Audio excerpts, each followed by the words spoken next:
Today I'm going to talk about trauma bonding. I would say that many of the questions that people ask me have to do in some way, shape, or form with trauma bonding. So it's a big subject. There's a lot to it. I'm going to try to break it down into 3 questions related to trauma bonding, and we're just going to sort of skim the surface of this topic today. We're not going to get super deep into it because it's a lot, but we can continue to do more trauma bonding videos. You just let me know if this answers your question or your questions, and you or if there's still things that aren't clicking after I explain it.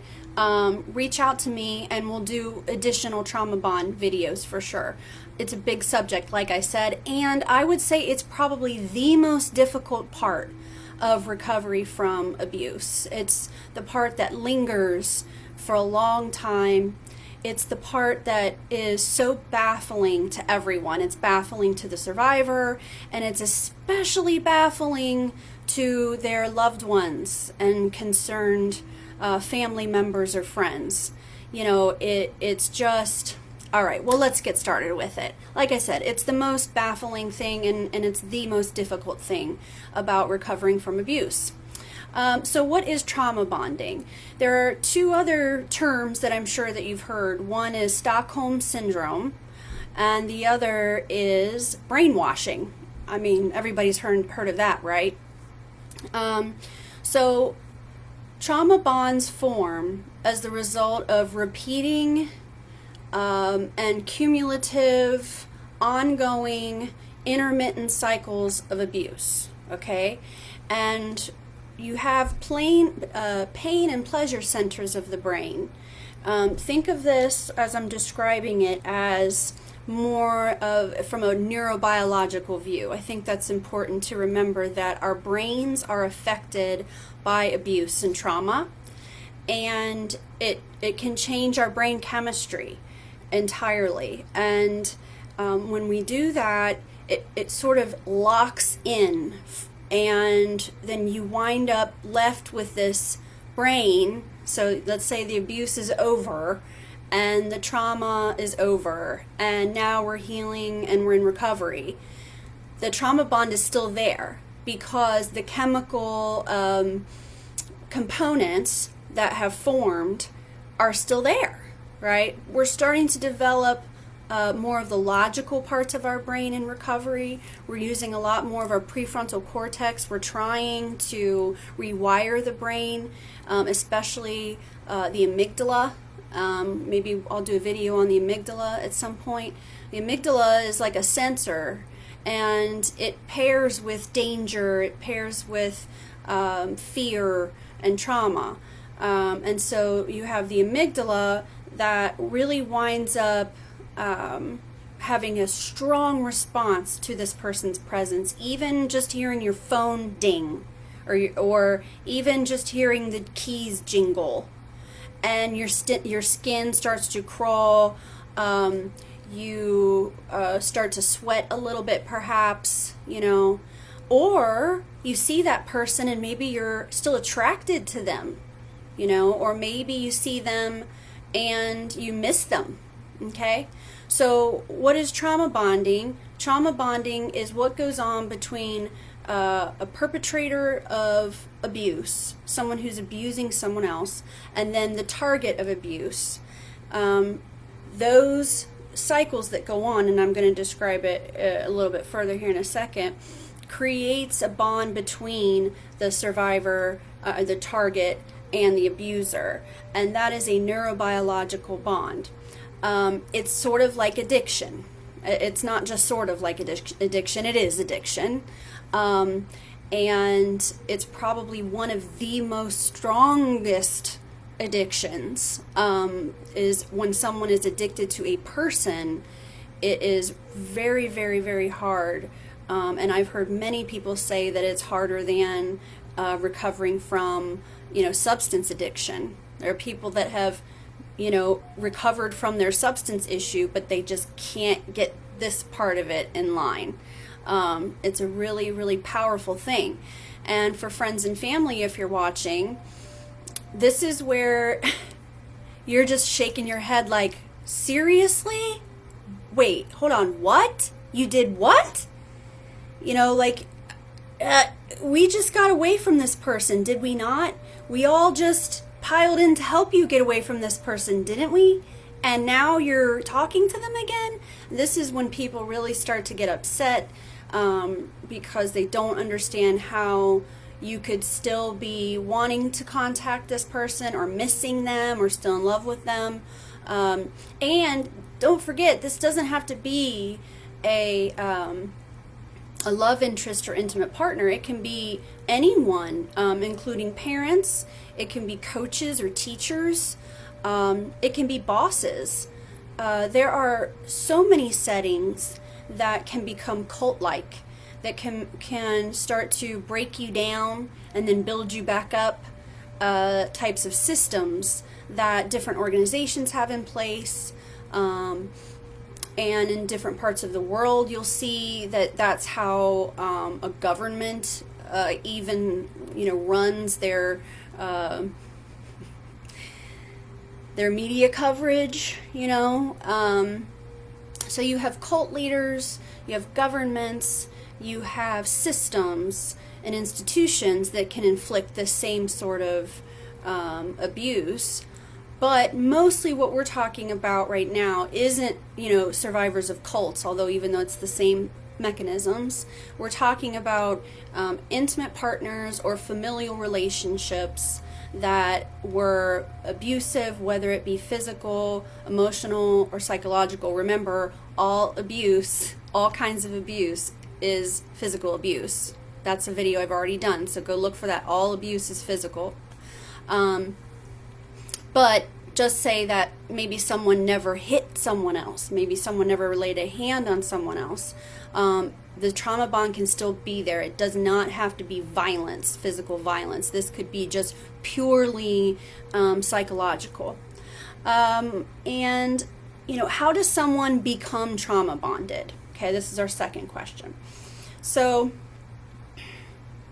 the amygdala is a part of our brain, and I'm about to talk about something that I heard from someone else, and it's Catherine Pittman, and she wrote a book called Rewire Your Anxious Brain. Great book. Okay, so I really enjoyed learning from her, and it kind of shaped how I approach trauma even. So, but anyway, so our amygdala, if you take your finger, put it where your eye socket is, and then take your other finger and put it where your ear is, where that line intersects on both sides is where your amygdala is, in the back, and they're about this big. And if you think of that as a sensor or like a Bluetooth, it's not a thinking part of your brain where you're having like a stream of consciousness. It's purely physical and purely, you kind of you don't have control over it. If your abuser wore a particular type of cologne or was a smoker or drank a certain drink, Jack and Coke, and cigarettes, for now when you smell that on someone, your amygdala remembers. Even if you're not thinking about that person, your amygdala is.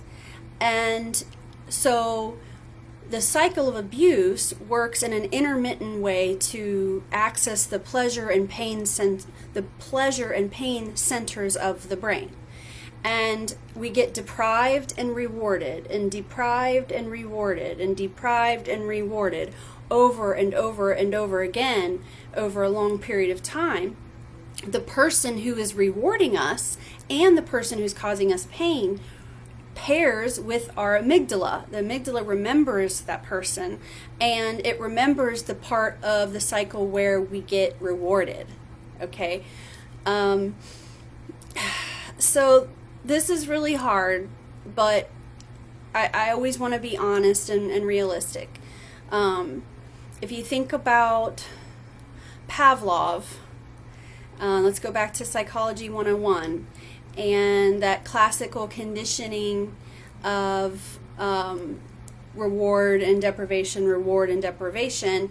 You're hungry, you get fed. You're hungry, you get fed. And training dogs, right? often I hear survivors describe what it's like to be trauma bonded or brainwashed by an abuser. It's like you're a trained dog. You just start obeying commands and doing things without even thinking about it. You get trained, right? And your brain starts to get addicted to that. Now I'm in pain, now I need that reward. Then I'm in pain and I need that reward. And then the abuser makes sure that they are the reward. So I want to give you an example. Someone told me the story about how that she was not allowed anywhere near his devices. And when he would go to log into his computer or sign or do his little, pattern lock thing on the phone, that she had to turn her head.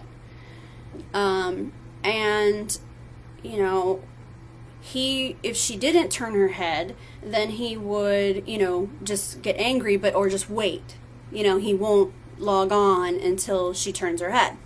So over the course of years of her just, as soon as he gets on his phone or as soon as he gets on his computer, just turning her head. So fast forward years later, she's, met someone new, it's a healthy person, it's a healthy relationship, and he gets really weirded out because every time he goes to get on his phone or every time he goes to get on his computer, she turns her head. He's like, what are you doing? You don't have to do that. There's nothing, you can see anything that I have if you want to. And it took her a while to get out of the habit of turning her head when he was logging on. So that's what I mean by a trained dog. Dogs are trained with the same sorts of reinforcement of good job, and now you're in trouble, and good job, and no, here's a treat, and don't do that. But, and the dog eventually, will pair those pleasure sensors of the brain with those commands. And people who've been abused have been treated much the same way. My dog, we trained her in the beginning, this was about 2 years ago, that when we're feeding her, she has to go over and sit on a certain spot and wait, and I put the food down, and then I walk away, and then she's not allowed to go get the food until I say okay. Well, I feed her now and don't even think about it, and the other day I realized she never bum rushes the food dish. She's always and then she's sitting, she still does it. I don't tell her to do it. She just automatically does it. And I didn't even realize it, actually. I just thought, well, she's so polite. But no, I trained her to not do that. And she still goes and sits in that spot and waits until I walk away from the food. And then she'll come over and eat. So it's much the same. And I hate to put it that way, but I think that's probably the easiest way to understand it. So now, the last question is, how can I tell if I have a trauma bond? Most of you probably that do have a trauma bond have already figured it out, but maybe you didn't know what it was, but you knew it was there. So a trauma bond feels like I love them still. I miss them. I grieve them and mourn them. I can't stop contacting them, or when they contact me, I don't have control of myself and I will respond. I hear this a lot. I'm afraid I won't be able to stick to no contact. I'm afraid that I will be weak. I hear that, weak.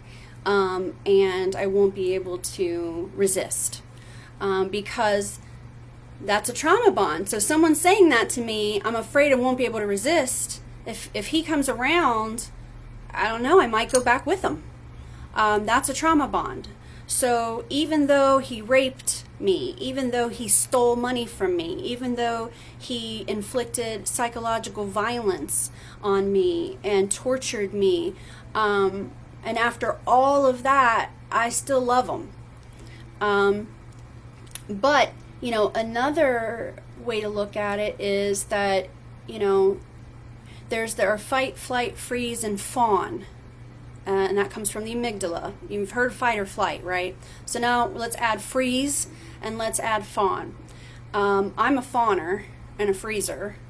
I'm not a fighter, and I'm a flight. Yeah, I want to go, right? So that's usually how I will respond to those sorts of things. But with fawning, the person is, behaving in a way that is triggering. So now we've got our adrenaline going, and, our response is to, everything is fine, and of course we'll do things your way. Is there something I can bring you? Is there anything you need? I'm so sorry that I screwed things up, and I bothered you. You're all upset now, and it's my fault, and and I'm sorry. That's fawning, right? So we just sort of back down, but we're also trying to caretake the abuser. Freezing is what it sounds like, but it's also when you're in a moment with this person. So let's say you have to go meet with them, or let's say they call you and they're chewing you out, or let's say that they're attacking you in any way. It could be via text or email or in person, verbally, whatever, and you just can't do anything. And then you get off the phone or you leave the situation. You're like, why didn't I say this? Why didn't I say that? I just stood there. I did nothing. Well, you froze, and that's super normal. If we stay very still, maybe they won't notice us. Maybe they will think we're asleep, or maybe it's a way of being submissive. And being, unimposing. Like, look, I'm not coming after you. I'm submissive. I'm going to be frozen. I'm going to be still, and I'm going to try to shrink away. And then, of course, fight. Someone who has a fight response, now we're going to have two people going to jail. And I would say that all of us have had the fight response that has come out from time to time, but I'm talking about someone who has been severely abused in the past, and in their household growing up, everybody was fighting, and it was normal. And so that person may have a fight response. Well, that's going to get nasty. That's going to get really scary for everyone. The cops are going to be involved. And then, unfortunately, the target will could wind up with some charges, even though they're not the originator of the cycle. They've definitely been violent in response, because that's the way that their amygdala reacts to things. So I think that, some of the physical ways that we can feel a trauma bond is that tingly, skin-crawling feeling. Our heart starts to pound, our mouth will go dry, we might start sweating, we might be shaky feeling, or we might be nauseous. We might suddenly have a headache. We might not be able to retain information in that moment, and we'll feel sort of foggy. We might black out. We might not remember what was said.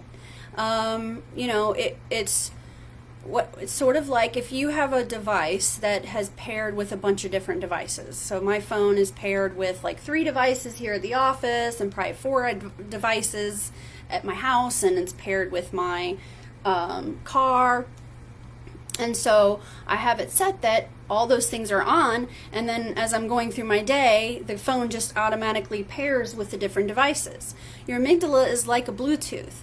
It remembers, right? It remembers long after you've forgotten about it. I don't even think about it. I just go through my day and things work, but I'm not consciously going, I hope my phone connects to the device, right? It just does. Same with your amygdala. You're walking through your day, minding your own business, and all of a sudden you're feeling nauseous and you start to sweat, and you remember, oh, right, I heard that notification in the car while I was driving. You might have heard a message come through knowing it's from that person, still not even consciously paying attention to it, but your amygdala did. And now you're not feeling well. Now you're feeling a little angry. And you're like, what is wrong with me? I woke up just fine. I'm not sick. Why am I? Oh, right. I've looked at that picture this morning. Or, oh, that's right. I had to text with him, last night. So a lot of it we don't even know is happening. It's just you start to piece it together later on. But when it comes to trauma bonding, this is something that takes time, and we need to be very gentle and patient with ourselves and not judgmental and not harsh. Because unfortunately, because it's a neurobiological condition, it's not easy to change it. And, I'll often say when it comes to these big changes or battling something like this, it's like trying to turn the Titanic. You just got to tap it and tap it and tap it a little bit at a time, right? We're not going to be able to solve this in 6 months. It's probably going to take a minimum of 2 years to get it in check. And even after it's in check, you're still going to have a trauma response related to this person. And I often will hear, why do I still get upset when I see her? Why? How come I thought I was past this? That's one. I thought I was over this. I thought it didn't affect me. I've been indifferent. I've been no contact. I haven't even thought about the person. And then blam, why am I still having this response? Well, because your amygdala is responding accurately. It's working. It should be responding that way because the person is an abuser and they did hurt you. So I, as a therapist, am not going to help someone learn how to not have that response, in regards to their abuser, because the amygdala is right. It's working. So that's why. It might be 10 years and you run into them and you got to sit down. I gotta sit down, I gotta catch my breath, and then I hear, I ran into him, and then I was crying, and I was so upset, and I felt sick, and what's wrong with me? There's nothing wrong with you. There's nothing wrong with you. That's what happens. That's how impactful the relationship was. That's how much of an effect that they had on your brain, that amygdala is never gonna forget them, and I think that's a good thing. That's a feature of our brain that once we get things in perspective and once we get healthier, it works well for us, and we wind up having very keen instincts. We're able to feel things and recognize it, whereas when we're involved in the abuse, when we're in the toxic abusive relationship, we are in panic and crisis mode at all times. So you can't tell the difference between what's danger and what's not. Somebody who has generalized anxiety disorder will understand this feeling. It's being scared, being worried, trying to conjure good feelings when it's really hard to get those good feelings going. But then later on, when our life gets healthier, less stressful, we're not in crisis, there's no abuse happening, and we're working on our PTSD and building a new life, then we can start to really honor our emotions, our feelings, and our instincts. When I start to have that uh-oh feeling around someone, I just ordered pizza the other night, and I just felt really creeped out. No reason at all. Nothing was said or done. They delivered the pizza. I opened the door, and I just had a feeling. And I shut the door, got the pizza, and I just said to my husband, guy was fine. Nothing wrong with him at all. It was perfectly nice, but I just had a feeling come over me. And I can notice those things. Whereas if it were, a time in my life when it was chronic stress happening and I was having severe anxiety or PTSD going on, it was affecting my functioning, I just feel like that all the time, right? Anyway, trauma bonding. After you watch this, if something didn't make sense or there's still something left that I need to explain, please let me know. That gives me direction of how, what to select in terms of topics. You guys are the boss, so let me know what you want to hear, okay? All right, enjoy the rest of your day. Bye-bye.